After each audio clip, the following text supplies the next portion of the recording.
J.R.R. Tolkien spent nearly 17 years writing The Lord of the Rings, while it took Leo Tolstoy almost 13 years to complete War and Peace when we take time spent on research into account.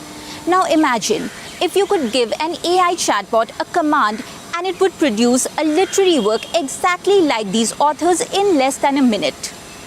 This has become a rising concern amid reports that AI firms are bulk buying rare books to train their chatbots and are later destroying these works.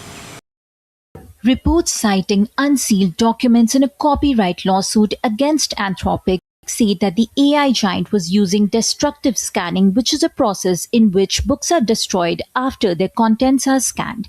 Hydraulic cutters slice off the book's spine, loose pages are then passed quickly through an automatic document feeder, and finally the physical remains are either recycled or discarded.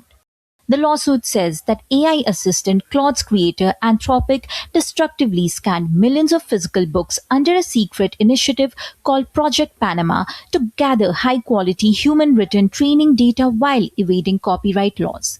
Notably, in July, Anthropic reached a $1.5 billion settlement with authors and publishers over claims that it illegally used pirated copies of their books to train Claude. Taking advantage of a legal loophole, AI firms have now resorted to buying physical books. The practice has alarmed authors, readers, as well as tech industry leaders, with Tesla and SpaceX CEO Elon Musk saying that he has instructed his team to preserve any rare books in a library and scan them the hard way versus just cutting off the spine and scanning.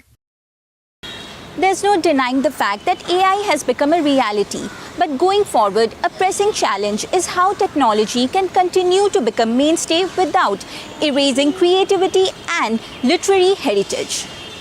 With camera person Manoj Chopra, this is Anu Kaushik reporting for the Economic Brief, DD India.